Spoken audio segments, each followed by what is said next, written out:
Alhamdulillahirabbil alamin. Wassalatu wassalamu ala asyrafil anbiya'i wal mursalin.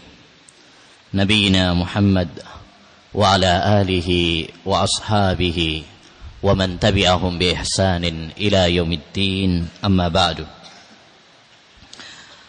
Ayyuhal ikhwah wa ayyatuhal akhwat, kaum muslimin dan kaum muslimat yang dirahmati oleh Allah Subhanahu wa taala.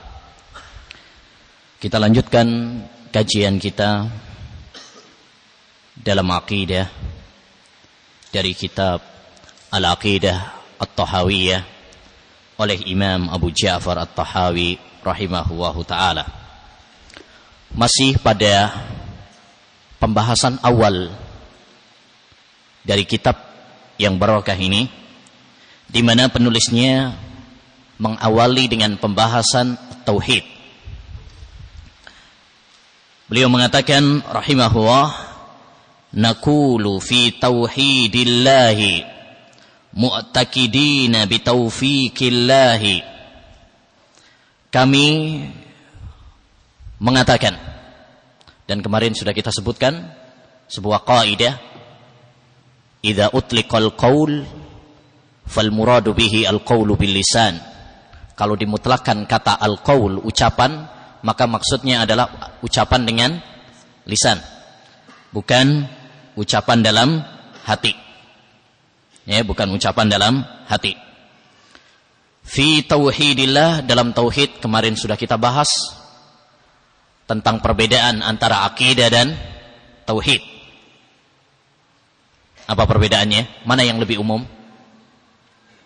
Akidah lebih umum daripada tauhid. Tauhid termasuk bagian dari akidah. Bahkan bagian yang paling penting dari akidah adalah at-tauhid. Ya. Dan kemarin juga sudah kita bahas tentang pentingnya tauhid. Bahwasanya tauhid adalah kewajiban yang pertama kali dipelajari oleh seorang hamba. Dan kewajiban yang pertama kali harus diyakini oleh seorang hamba. Dan hendaknya ini menjadi penutup bagi seorang hamba di dunia ini. Dan tauhid juga hendaknya materi yang pertama kali kita pelajari dan kita dakwahkan. Ya, sebagaimana sudah kita bahas. Dan kemarin juga sudah kita bahas tentang pembagian tauhid. Bahasanya tauhid terbagi menjadi 3. Berdasarkan tatabbu' wal istiqra', penelitian para ulama. Dan bahwasanya pembagian ini bukanlah termasuk pembagian yang bid'ah. Pertama, tauhid rububiyah. Namun tauhid ini tidak memasukkan seorang kepada agama Islam. Oleh karenanya semua manusia dari berbagai golongan, mereka menetapkan tauhid ini. Tidak ada yang mengingkarinya kecuali 2 orang. Yang pertama adalah orang yang paling bodoh di dunia ini, dan yang kedua adalah orang yang sombong. Ya. Apa yang dikatakan berbeda apa yang ada di dalam hatinya. Yang kedua adalah tauhid ibadah, tauhid uluhiyah. Dan tauhid ibadah terbangun di atas 2 rukun, 2 dasar. Yang pertama adalah an-nafyu, peniadaan. Yang kedua adalah itsbat, penetapan.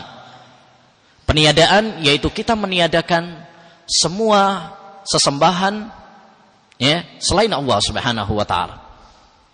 Yang kedua, itsbat, yaitu kita tetapkan bahwa yang berhak untuk kita ibadahi hanyalah Allah semata.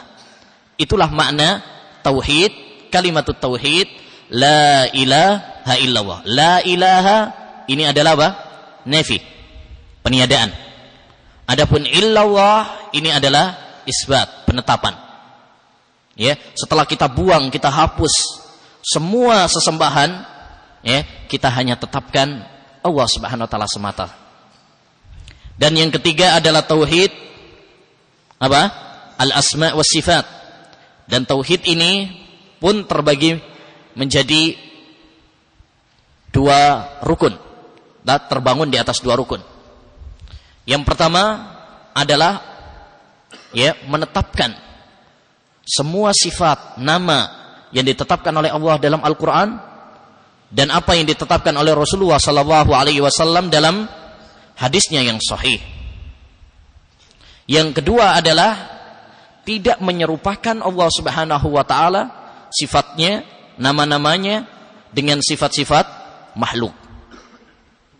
Sebagaimana firman Allah, laisa kamitslihi syai'un wa huwas samiul basir. Ya, tidak ada sesuatu pun yang serupa dengan Allah Subhanahu wa taala, dan dialah Allah Subhanahu wa taala yang Maha mendengar lagi Maha melihat. Ya, kata Imam At-Tahawi, naqul, kami mengatakan, kami maksudnya kami ahlu sunnah wal jamaah. Karena kitab ini adalah kitab yang membahas tentang akidah ahlu sunnah wal jamaah. Kami mengatakan dengan lidah-lidah kami, dengan lisan-lisan kami, fi tauhidillah, dalam masalah tauhid. Tauhid wahada yuwahidu tauhidan, yaitu mengesahkan Allah Subhanahu wa taala. Mu'taqidina, dengan keyakinan di dalam hati, dengan i'tiqad yang kuat, keyakinan yang mengakar di dalam hati. Oleh karenanya dalam ucapan beliau ini, beliau menggabung antara ucapan dengan lisan dan keyakinan di dalam hati. Tidak cukup di dalam berkeyakinan hanya ucapan semata.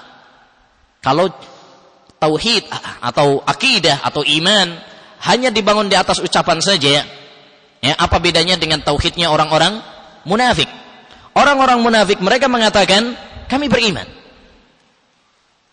ya, tetapi hati mereka mendustakan ucapan mereka.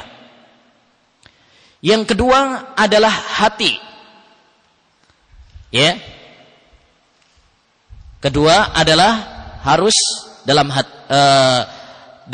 hati. Keyakinan di dalam hati. Kemudian yang kedua, yang pertama adalah lisan dia mengatakan. Yang kedua adalah keyakinan dalam hati. Ya. Kalau cuma sekedar dalam lisan saja, maka sama seperti imannya orang-orang munafik. Kalau cuma sekedar dalam hati saja tanpa ucapan, sama seperti Abu Thalib. Dia beriman dalam hatinya, tapi tidak mengikrarkan dengan lisannya, maka tidak cukup. Makanya Syekh di sini menggabung antara dua hal. Naqul, ucapan dengan lisan, mu'taqidin, ini adalah dengan hati. Bitaufikillah, dengan taufik kepada Allah Subhanahu wa taala. Ini menunjukkan ayyuhal ihwa, ya, faedah yang sangat besar bahwa iman kita, ucapan kita, i'tiqad dan keyakinan kita adalah karena taufik dan hidayah dari Allah Subhanahu wa taala. Sehingga seorang tidak boleh sombong, tidak boleh besar kepala, tidak boleh merasa bahwa saya tauhid seperti ini, iman saya kuat seperti ini, karena memang saya pantas dengan hal itu. Sehingga menjadikan dia termasuk orang-orang yang tertipu. Seorang apabila dia mendapatkan karunia dan hidayah berupa iman, berupa tauhid, maka hendaknya dia bersyukur kepada Allah Subhanahu wa taala. Karena andai saja Allah Subhanahu wa taala tidak memberikan hidayah dan taufik kepadanya berupa iman dan berupa tauhid, maka Allah Subhanahu wa taala, maka dia termasuk orang-orang yang sesat. Maka dalam kalimat bitaufikillah terdapat faedah bagi kita, yaitu hendaknya kita selalu memohon kepada Allah Subhanahu wa taala dan selalu tawadhu, merendah di hadapan Allah Subhanahu wa taala, ya, dan menyatakan dalam hati kita bahwa semua yang Allah karuniakan kepada kita itu hanyalah kasih sayang Allah kepada kita. Itu hanyalah karena rahmat dan taufik Allah Subhanahu wa taala kepada kita. Ya, yang perlu kita syukuri dan tidak boleh kita kufuri.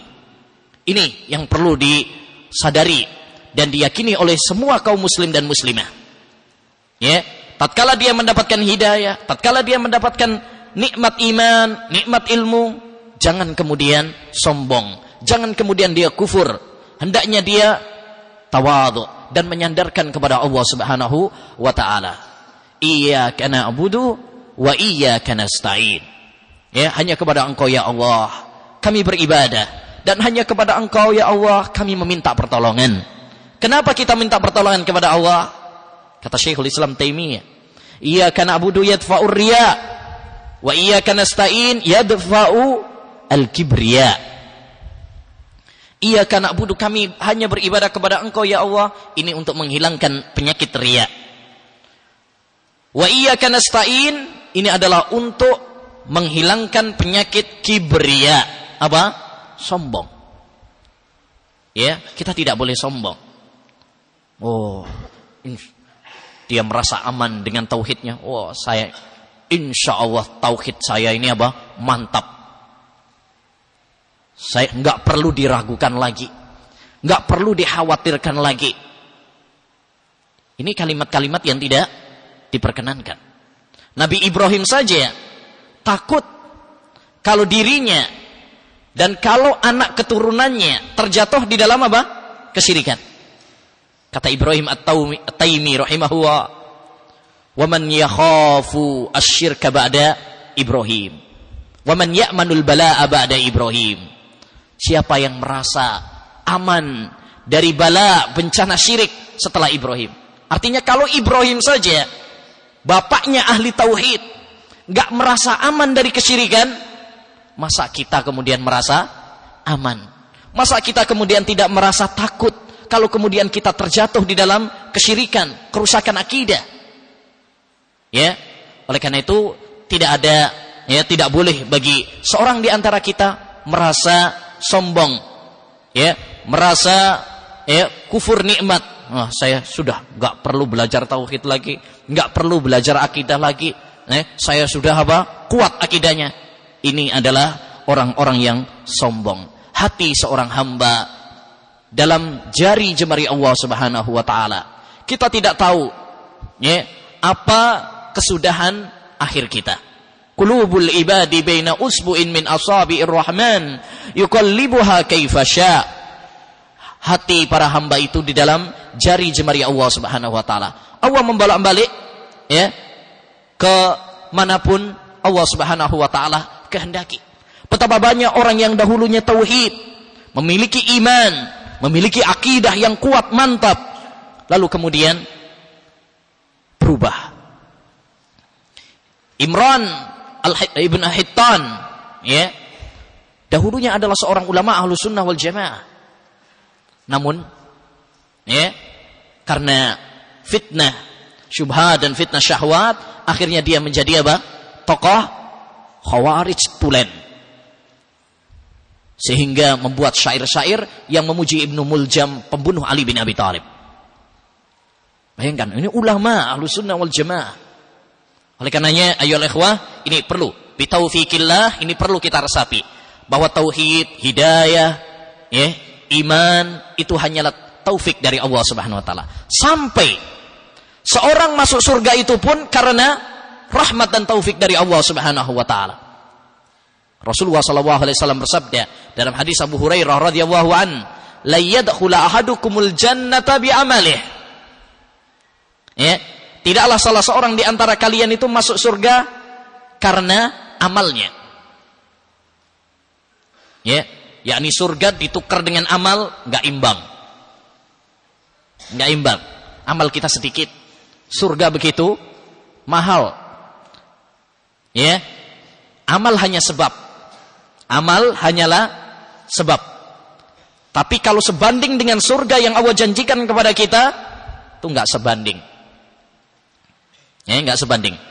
Oleh karenanya Rasulullah mengatakan seorang di antara kalian tidak masuk surga dengan amalnya. Qalu wala anta ya Rasulullah, sekalipun engkau wahai Nabi. Qala wala ana, sekalipun apa? Saya juga. Saya enggak masuk surga dengan amal saya.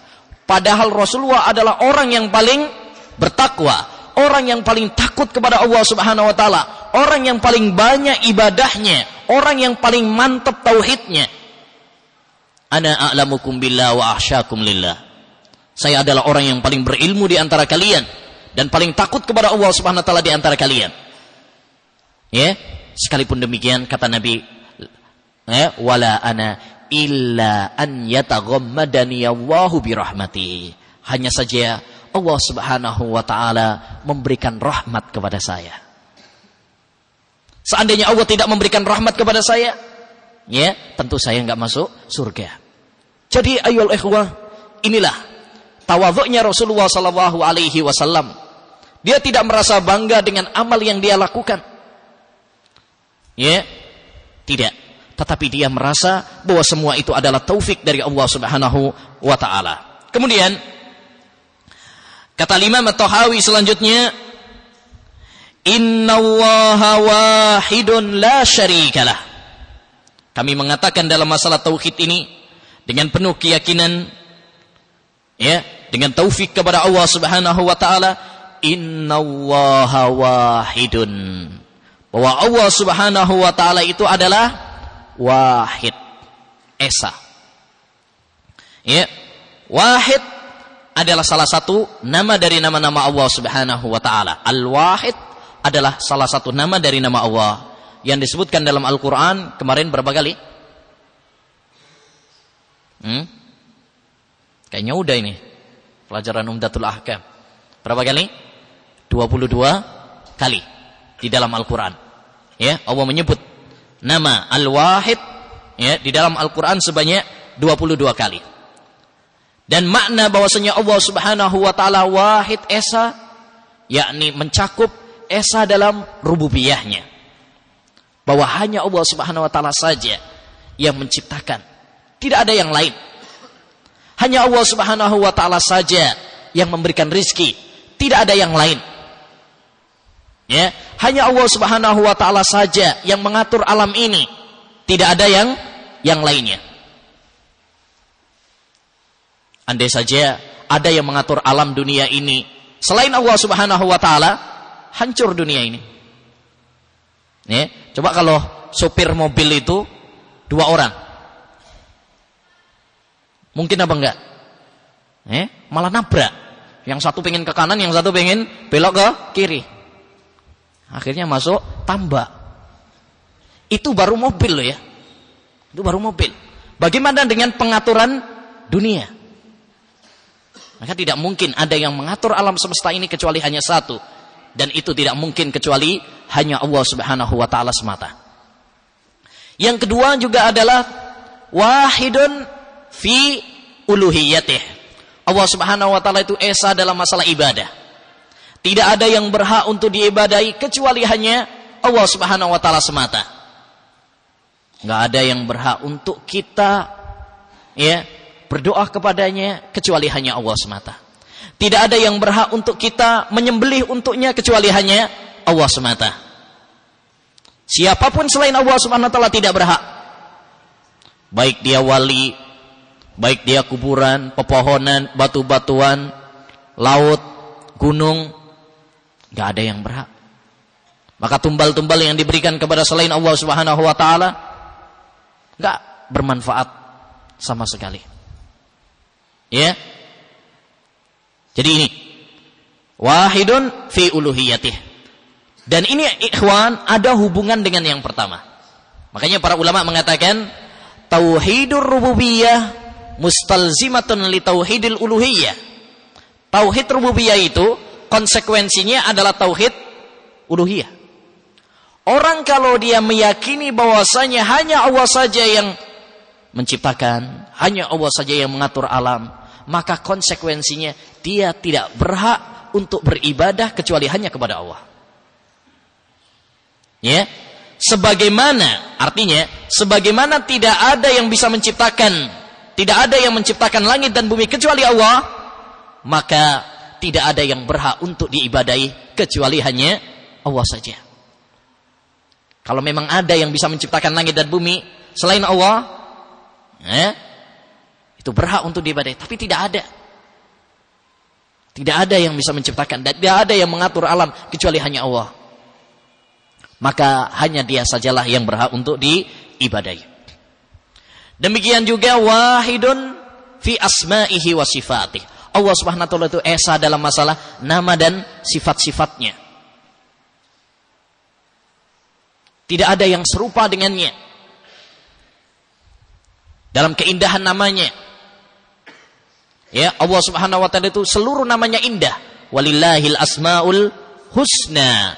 nama-nama Allah Subhanahu wa taala itu husna, yakni sangat-sangat indah. Husna itu sighah mubalaghah. Sangat indah. Sesuai dengan namanya, sifatnya sesuai dengan namanya. Tidak ada yang menyelisihi. Kalau manusia kadang-kadang namanya bagus tapi enggak sesuai dengan kenyataan. Namanya soleh, orang yang soleh, ternyata apa? Enggak soleh, toleh. Betapa banyak kalau manusia seperti itu ya. Tapi Allah Subhanahu wa taala tidak. Sifatnya, namanya sesuai dengan kenyataan. Baik. Kemudian kata Syekh, wahidun la syarikalah. Tidak ada sekutu baginya. Ini tauhid.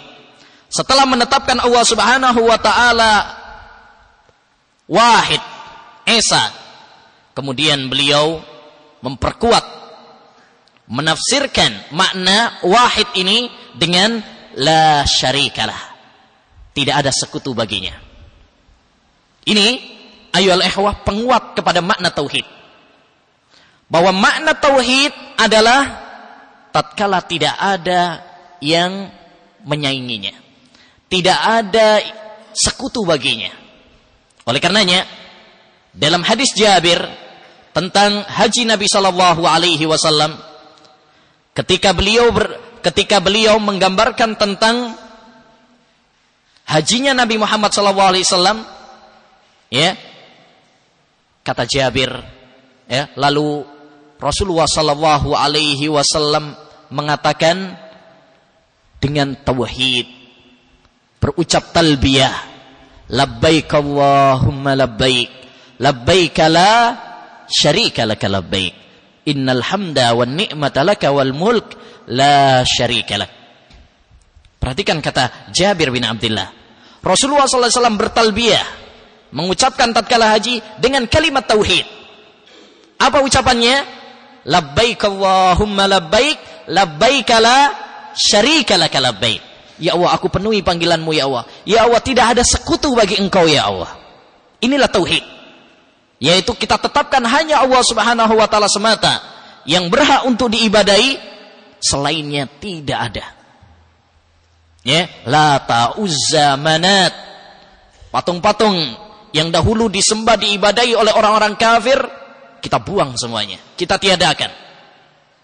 Makanya talbiyah Rasulullah ini berbeda dengan talbiyahnya orang-orang musyrik. Kalau orang-orang musyrik talbiyahnya bagaimana? Labbaik Allahumma labbaik, labbaik la syarika la illa syarikan huwa lak. Ya. Ya Allah, aku penuhi panggilanmu. Ya Allah, tidak ada sekutu bagimu kecuali sekutu yang memang kamu izinkan, milikmu. Yaitu siapa?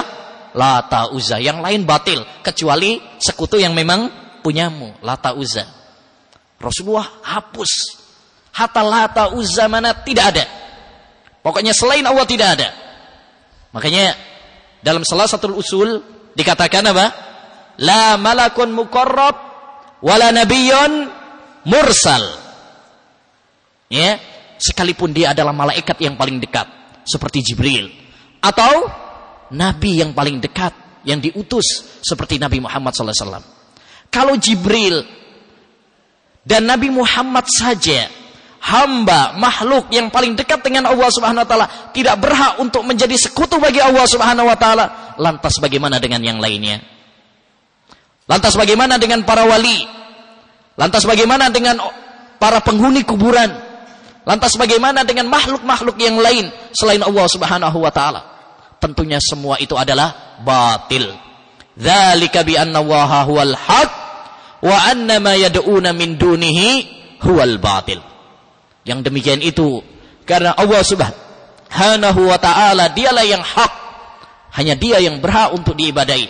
Adapun selain Allah Subhanahu wa taala, siapapun dia, maka itu adalah sesembahan-sesembahan yang batil. Baik. Dan makna la syarika lak, ya, kita meniadakan sekutu bagi Allah Subhanahu wa taala, dijelaskan oleh Syekh Muhammad Nasiruddin Al-Albani dalam kitabnya Al-Aqidah Tahawiyah Syarah wa Ta'liq. Ya, beliau punya taklik ringkas tentang akidah Tahawiyah ini.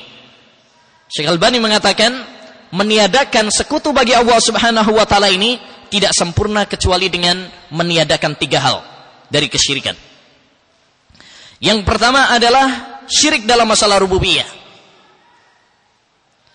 yaitu keyakinan bahwa di sana ada pencipta, ada Rabb, ya, ada pengatur alam, ada pemberi rizki selain Allah Subhanahu wa taala. Ya, sekalipun ini sedikit ya. Syirik dalam masalah rububiyah ini apa? Sedikit. Alhamdulillah. Tapi ada. Seperti ya, keyakinan orang-orang Qadariyah yang mengatakan bahwa manusia itu menciptakan perbuatannya sendiri. Ini kan berarti apa? Syirik. Oleh karenanya Rasulullah SAW mengatakan al-qadariyatu majusu hadhil ummah. Kaum Qadariyah itu adalah majusinya umat ini. Karena orang-orang majusi ya, mereka mengatakan bahwa yang menciptakan kejahatan itu adalah selain Allah Subhanahu wa taala, makhluk. Kalau Allah pencipta kebaikan, tapi kalau pencipta kejelekan bukan Allah. Itu keyakinan orang-orang Majusi. Orang-orang Qadariyah demikian juga. Ya. Demikian juga. Dan ini adalah termasuk syirik dalam rububiyah. Oleh karenanya tidak salah ketika Nabi Muhammad mengatakan bahwasanya Qadariyah itu adalah Majusinya umat ini. Yang kedua, kita meniadakan kesyirikan dari Allah Subhanahu wa taala dalam masalah apa? Uluhiyah dan ibadah. Kita tiadakan ya sesembahan selain Allah Subhanahu wa taala, sekutu baik dari para nabi atau orang-orang soleh. Seperti istighosah, minta kepada mereka, isti'anah, minta pertolongan kepada mereka, meminta-minta ya kepada mereka ketika ada kesusahan dan sebagainya, maka ini adalah sesuatu yang ya syirik. Dan ini ayyuhal ikhwah yang paling banyak. Ya, Al-Makrizi dalam kitabnya Tajridut Tauhid mengatakan perseteruan para nabi dengan kaumnya bukan dalam masalah tauhid rububiyah, tetapi perseteruan mereka dengan kaumnya adalah dalam masalah tauhid ibadah, tauhid uluhiyah. Inilah yang paling banyak diperingatkan para nabi kepada kaumnya, yaitu jatuhnya mereka dalam masalah syirik uluhiyah, syirik ibadah. Dan ini sampai sekarang masih banyak. Betapa banyak orang-orang yang masih minta-minta kepada kuburan-kuburan. Ya, berdoa kepada mereka, menyembelih untuk mereka, bernazar untuk mereka, tawaf di kuburan-kuburan mereka. Ya. Dan yang paling banyak memikul dosa adalah orang-orang yang banyak ditokohkan dalam agama. Para habaib, para ustadz, para kiai yang melegalkan kesyirikan dengan nama tawassul atau dengan nama mencari syafaat, wisata religius, ziarah, ya, dan sebagainya. Sehingga mereka beribadah kepada selain Allah Subhanahu wa taala. Ya, dan penamaan-penamaan, pergantian-pergantian nama, perubahan-perubahan nama tidak boleh membuat kita silau dari syirik yang sebenarnya.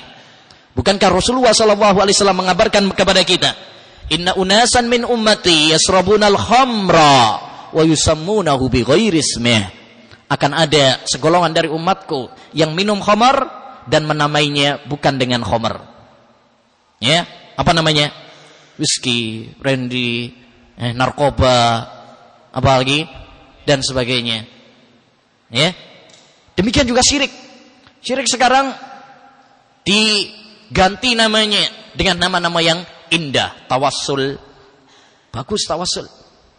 Ya, mencari syafaat, cinta kepada para wali, menghidupkan apa namanya? Peninggalan leluhur, wisata religius. Subhanallah, kata-kata yang begitu manis. Tapi ingat sebuah kaidah yang diambil dari hadis tadi, al-ibratu bil haqa'iq la bil asma. Yang menjadi ibrah, Yang menjadi patokan adalah kenyataan, bukan nama. Nama boleh saja berubah, tetapi yang paling penting adalah hakikatnya. Jadi sekali lagi, ini yang paling banyak. Ini yang menjadi perseteruan di antara para nabi dan kaumnya, dan para dai dengan kaumnya. Oleh karena itu kalau kita ingin berdakwah, ya, ini yang paling diprioritaskan. Kalau masalah rububiyah, insyaallah nggak ada masalah lah. Ya, semua orang mengakuinya. Tapi masalah tauhid ibadah, ini yang banyak para dai juru dakwah mundur darinya. Kalau ngungkit masalah ini, ya, akibatnya apa? Bisa nggak dapat, ya, dunia, bisa nggak dapat pengikut, bahkan bisa jadi malah dimusuhi. Ya, asyadun nasi balaan al-anbiya summal amsalu fal amsal. Orang yang paling banyak tantangannya, penderitaannya adalah para nabi dalam dakwah mereka. Kemudian yang semisalnya dan semisalnya. Kalau kita berdakwah kepada tauhid, maka kita harus sabar menghadapi rintangan seperti rintangan yang diperoleh oleh para nabi. Ya.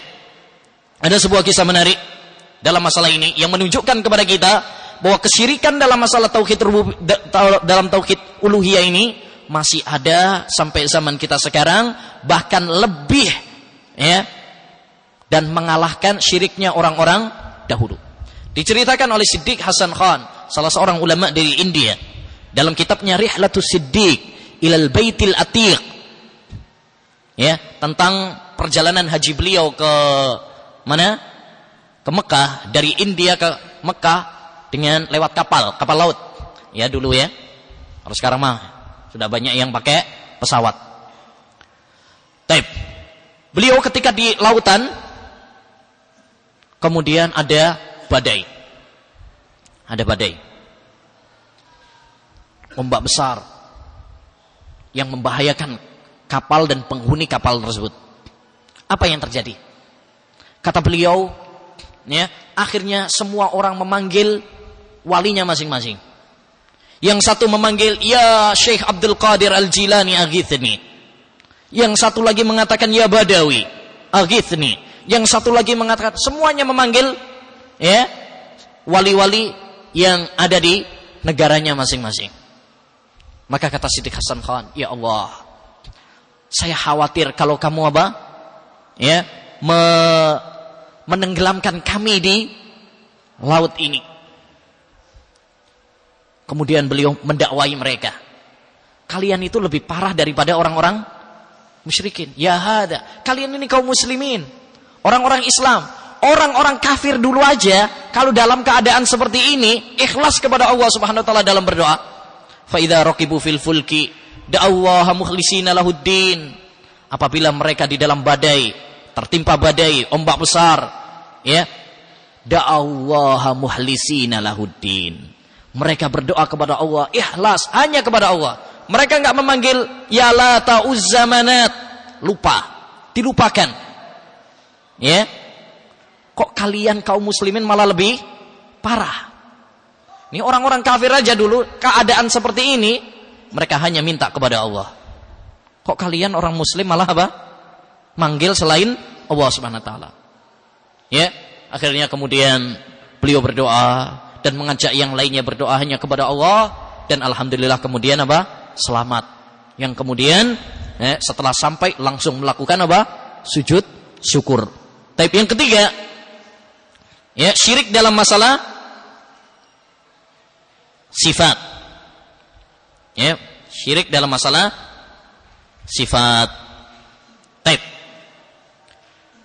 Bagaimana syirik dalam masalah asma wa sifat? Misalkan di antara contohnya ini ya, sekedar sebagai contoh, kalau seorang mensifati sebagian makhluknya dengan sifat-sifat yang itu khusus untuk Allah, ini syirik. Misalkan, ya, yang paling banyak ini orang-orang sufi. Mereka banyak ghulu, mensifati Nabi Muhammad SAW dengan sifat-sifat yang ini hanya khusus bagi Allah Subhanahu wa taala. Seperti ucapan Al-Busiri dalam burdahnya, fa inna min judika dunya wa dharrataha wa min ulumika ilmul lawhi wal qalami. Wahai Nabi, termasuk perbendaharaanmu adalah dunia dan akhirat. Jadi dunia dan akhirat ini milikmu.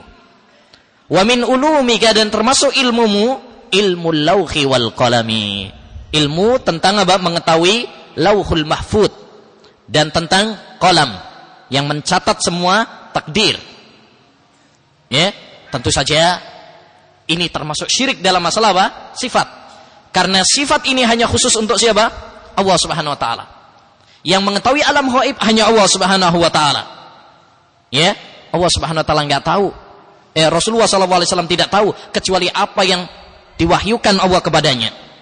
Ya, Allah berfirman dalam surat Al-A'raf ayat 188, "Walau kuntu a'lamul ghaiba lastakthartu minal khair wa ma massaniyas su'." Seandainya saya mengetahui ilmu gaib, tentu saya akan apa? Memperbanyak kebaikan dan tidak akan menimpa saya kejelekan. Ini dikatakan Rasulullah ketika masa hidup. Bagaimana setelah meninggal dunia?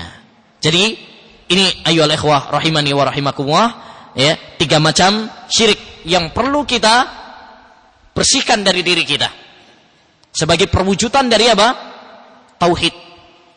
Ya, tauhid seorang hamba tidak sempurna kecuali apabila dia menghilangkan diri dari lawannya, yaitu syirik. Ya, tauhid itu tidak sempurna kecuali apabila kita menghilangkan lawannya, yaitu apa? Syirik. Dan barang siapa yang terjatuh di dalam kesyirikan, maka seluruh amal perbuatannya apa? Ya, sia-sia belaka, terhapus. Ya, la in asyrakta, dalam surat Az-Zumar 65 Allah berfirman, la in asyrakta la yahbatanna amaluk wa la takunanna minal khasirin. Seandainya engkau berbuat syirik, baik dalam syirik rububiyah atau uluhiyah atau dalam masalah asma wa sifat, maka seluruh amalmu batal dan kamu menjadi orang-orang yang merugi. Jadi ini ayyuhal ikhwah, ya, perlu kita fahami masalah akidah, masalah tauhid, ya. Makanya beliau mendahulukan karena ini masalah yang penting. Tauhid ini masalah yang penting, makanya dikedepankan. Ya, akidah secara umum penting, tapi di antara pembahasan akidah yang paling penting adalah masalah tauhid. Makanya beliau kedepankan, nomor satukan Pak pembahasan ini. Karena ini adalah pondasi. Ini adalah pondasi. Menakjubkanku perkataan Syekhul Islam Ibn Taimiyah rahimahullah yang mengatakan, "Wa man tadabbara ahwalal alami alima anna kulla salahin fid dunya fasababuhu tauhid." Barang siapa yang mencermati keadaan di alam semesta ini, maka dia akan mengetahui bahwa semua kebaikan, maka sumbernya, penyebabnya adalah tauhid. Wa anna kulla fasadin wa syarrin fid dunya fasababuhu al-ihlalu bit tauhid wasyirk. Dan bahwasanya semua kejelekan, kehancuran di dunia ini sebabnya adalah karena kita melalaikan tauhid, ya, dan terjatuh di dalam apa? Kesyirikan. Ya, oleh karenanya mempelajari akidah, mempelajari tauhid ini adalah sesuatu yang sangat penting. Tidak boleh bagi kita untuk meremehkan materi yang sangat penting ini, karena ini adalah kunci, karena ini adalah pondasi dalam kehidupan kita. Wassallallahu wasallama ala nabiyyina Muhammad wa ala alihi wa sahbihi ajmain. Assalamualaikum warahmatullahi wabarakatuh.